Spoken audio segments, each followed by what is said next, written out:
முக்கிய செய்திகள். மின்சார உயர்வை கண்டித்து வரும் சனிக்கிழமை தேமுதிக ஆர்ப்பாட்டம். கேப்டன் விஜயகாந்த் அறிவிப்பு.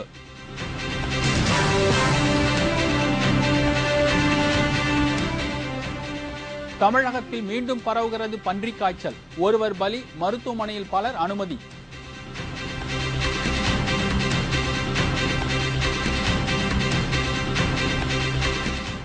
சாலை விபத்தில் கம்யூனிஸ்ட் எம்எல்ஏ முத்துக்குமரன் மரணம். புதுக்கோட்டை அருகே கோர விபத்து.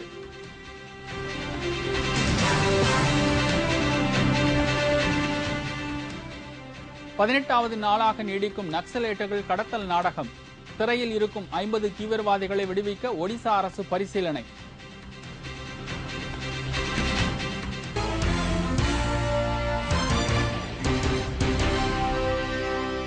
வணக்கம். விரிவான செய்திகள். மின்சார கட்டணத்தை அபரிமிதமாக உயர்த்தி இருப்பதை கண்டித்து ஏப்ரல் 7ஆம் தேதி சனிக்கிழமை கண்டன ஆர்ப்பாட்டம் நடைபெறும் என்று தேமுதிக நிறுவன தலைவர் கேப்டன் விஜயகாந்த் அறிவித்திருக்கிறார். அவர் விடுத்துள்ள அறிக்கையில், தமிழ்நாட்டில் 7,874 கோடி ரூபாய் அளவுக்கு மின்சார கட்டணத்தை உயர்த்தி தமிழக அரசின் மின்வாரியம் சார்பில் அளித்த பரிந்துரையை ஏற்று மின்சார ஒழுங்குமுறை ஆணையம் அறிவித்திருப்பதை சுட்டிக்காட்டியுள்ளார். ஏப்ரல் 1ஆம் தேதியிலிருந்து நடைமுறைக்கு வரும் இந்த மின் கட்டண உயர்வால் மக்களின் வாழ்வாதாரம் பாதிக்கப்பட்டுள்ளது. இந்த கட்டண உயர்வை திரும்ப பெற கோரி வரும் 7ஆம் தேதி சனிக்கிழமை காலை 11 மணிக்கு மாவட்ட தலைநகரங்களில் உள்ள மின்வாரிய அலுவலகங்களின் முன்பு தேமுதிக சார்பில் கண்டன ஆர்ப்பாட்டம் நடைபெறும் என்று கேப்டன் விஜயகாந்த் அறிவித்திருக்கிறார். தேமுதிக நிர்வாகிகளும் தொண்டர்களும் ஆதரவாளர்களும் பொதுமக்களும் என அனைத்து தரப்பு மக்களும் கலந்து கொண்டு ஆர்ப்பாட்டத்தை வெற்றி பெற செய்யுமாறு கேப்டன் தனது அறிக்கையில் கேட்டுக் கொண்டுள்ளார். தமிழ்நாட்டில் மீண்டும் பன்றிக் காய்ச்சல் பரவி வருவதால் மக்கள் மத்தியில் பீதி ஏற்பட்டுள்ளது. காங்கேயத்தைச் சேர்ந்த கந்தசாமி என்பவர் காய்ச்சலால் பாதிக்கப்பட்டு அரசு மருத்துவமனையில் சிகிச்சை பெற்று வந்தார். எனினும் காய்ச்சல் குறையாததை அடுத்து கோவையில் உள்ள தனியார் மருத்துவமனையில் அனுமதிக்கப்பட்டார். கந்தசாமியின் ரத்த மாதிரி சோதிக்கப்பட்டதில் அவருக்கு பன்றிக் காய்ச்சல் இருப்பது உறுதியானது. கடந்த 13 நாட்களாக தீவிர சிகிச்சை பெற்று வந்த கந்தசாமி இன்று சிகிச்சை பலனின்றி உயிரிழந்தார். 15 நாளைக்கு முன்னாடி சளி காய்ச்சல் ஹாஸ்பிட்டல் போனாங்க. ஆனால் எந்த பாதிப்பும் இல்லை அப்படின்னு சொல்லி நார்மலான காய்ச்சல்னு சொல்லி வீட்டுக்கு வந்தாங்க. ஆனால் அவங்களுக்கு குணமாகலை. மறுபடியும் கோயம்புத்தூரில் கொண்டு போய் அட்மிட் பண்ணி ஐசியூவில் கிட்டத்தட்ட 15 நாள் பக்கம் இருந்தாங்க.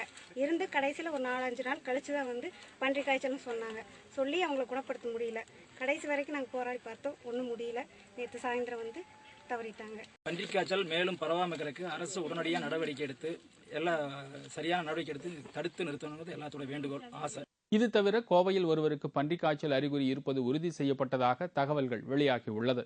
இதனிடையே சென்னை கோட்டூர்புரத்தைச் சேர்ந்த தனியார் நிறுவன மேலாளர் ஒருவருக்கும் ஆதம்பாக்கத்தைச் சேர்ந்த மற்றொரு நபருக்கும் பன்றிக் காய்ச்சல் இருப்பது உறுதி செய்யப்பட்டுள்ளது. கடுமையான காய்ச்சல், தலைவலி, உடல்வலி, மூக்கில் இருந்து நீர் வடிதல் போன்றவை பன்றிக் காய்ச்சலுக்கான முக்கிய அறிகுறிகளாகும். இத்தகைய அறிகுறி இருப்பவர்கள் உடனே மருத்துவரை சந்தித்து சிகிச்சை பெற வேண்டும். ஆரம்ப நிலையிலேயே பன்றிக் காய்ச்சல் கண்டுபிடிக்கப்பட்டால் மிக எளிதாக மாத்திரை மூலம் குணப்படுத்திவிட முடியும் என்று மாநகராட்சி சுகாதார அதிகாரிகள் தெரிவித்துள்ளனர். புதுக்கோட்டை தொகுதி இந்திய கம்யூனிஸ்ட் கட்சி எம்எல்ஏ எஸ்பி முத்துக்குமரன் சாலை விபத்தில் மரணமடைந்தார். அவரது மறைவிற்கு கேப்டன் விஜயகாந்த் தனது ஆழ்ந்த இரங்கலை தெரிவித்துள்ளார். இன்று காலை தனது காரில் எம்எல்ஏ முத்துக்குமரன் விராலிமலை நோக்கி சென்று கொண்டிருந்தார்.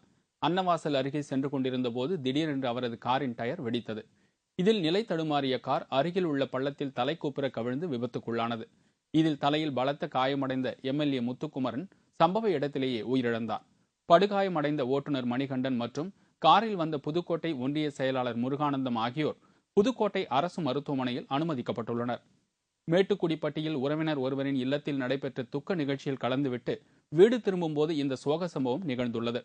முத்துக்குமரனின் மனைவி புதுக்கோட்டையில் ஆசிரியராக பணியாற்றி வருகிறார்.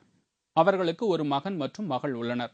முத்துக்குமரனின் மறைவிற்கு இரங்கல் தெரிவித்து தேமுதிக பொதுச் செயலாளர் கேப்டன் விஜயகாந்த் அறிக்கை வெளியிட்டுள்ளார். புதுக்கோட்டை இந்திய கம்யூனிஸ்ட் கட்சியின் சட்டமன்ற உறுப்பினர் எஸ்பி முத்துக்குமரன் கார் விபத்தில் பலியான செய்தி தன்னை திடுக்கிட வைத்ததாகவும், சட்டமன்ற கூட்டத்தொடர் நடந்து கொண்டிருக்கும் இந்த வேளையில் நம்மில் ஒருவராக கலந்து கொண்டு அவர் பணியாற்றியதும் அப்படியே நினைவில் உள்ளதாகவும் கேப்டன் தெரிவித்துள்ளார். எஸ்பி முத்துக்குமரனை இழந்து துயரத்தில் இருக்கும் அவரது குடும்பத்தாருக்கும் அவர் சார்ந்துள்ள இயக்கத்திற்கும் ஈடு செய்ய முடியாத இழப்பாகும் என்று தெரிவித்துள்ள கேப்டன் விஜயகாந்த் அவர்களுக்கு தனது ஆழ்ந்த இரங்கலை தெரிவித்துக் கொள்வதாகவும் கூறியுள்ளார். இதனிடையே சட்டமன்ற உறுப்பினர் முத்துக்குமரனின் மறைவையொட்டி அவருக்கு இரங்கல் தெரிவிக்கும் வகையில் தமிழக சட்டப்பேரவை நாளை ஒருநாள் ஒத்திவைக்கப்படுவதாக தமிழக அரசு அறிவித்துள்ளது. ஒரிசாவில் நக்சலைட்டுகள் கடத்தல் நாடகம் இன்று 18வது நாளாக நீடித்து வருகிறது. இந்நிலையில் தீவிரவாதிகளை விடுவிக்க ஒடிசா அரசு ஆலோசனை நடத்தி வருகிறது. ஒடிசா அரசு இன்று நடத்திய கூட்டத்தில் கடத்தப்பட்ட எம்எல்ஏ மற்றும் இத்தாலி நாட்டு சுற்றுலா பயணி ஆகியோரை மீட்க நக்சலைட்டுகள் விடுத்துள்ள நிபந்தனைகளை ஏற்பது குறித்து விவாதிக்கப்பட்டது. அதைத் தொடர்ந்து நக்சலைட்டுகள் தரப்பில் பேச்சுவார்த்தைக்கு நியமிக்கப்பட்டுள்ள 2 தூதர்களை அழைத்து பேசிய ஒடிசா அரசு நிபந்தனைகளை நிறைவேற்ற மேலும் கால அவகாசம் வேண்டும் என்று கோரியுள்ளதாக கூறப்படுகிறது. சிறையில் இருக்கும் 40 நக்சலைட்டுகளை விடுவிக்க வேண்டும் என்ற கோரிக்கையை பரிசீலித்து வருவதாக கூறியுள்ள ஒடிசா அரசு அதற்கான நடவடிக்கையும் எடுத்து வருகிறது. கடந்த மார்ச் மாதம் 14ஆம் தேதி இத்தாலி நாட்டு சுற்றுலா பயணிகள் இருவரும், மார்ச் 24ஆம் தேதி ஆளுங்கட்சி எம்எல்ஏ ஜிகா இகாகவும் கடத்தப்பட்டனர். அதில் பாலோ போசஸ்கா என்ற இத்தாலியரை மட்டும் நக்சலைட்டுகள் விடுவித்துள்ளனர். தாத்ரா வாகன நிறுவன உரிமையாளர் நாட்டை விட்டு வெளியேறக்கூடாது என்று சிபிஐ உத்தரவிட்டுள்ளது.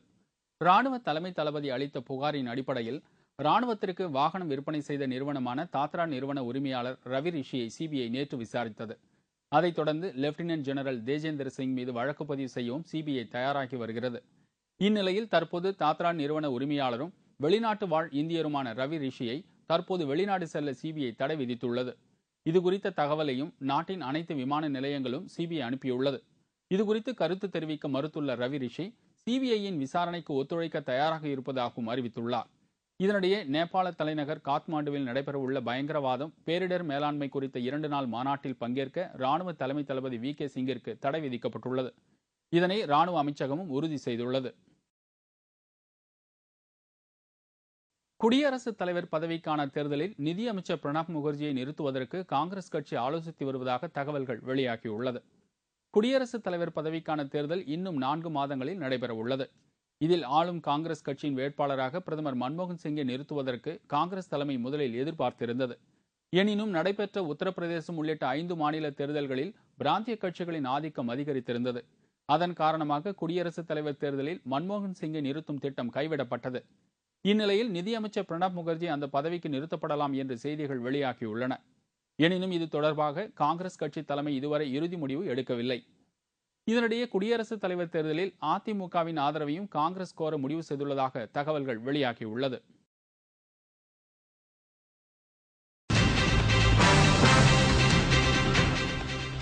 குருத்தோலை ஞாயிறு விழா நாடெங்கும் இன்று கொண்டாட்டம். கிறித்தவர்கள் குருத்தோலை ஏந்தி பவனி.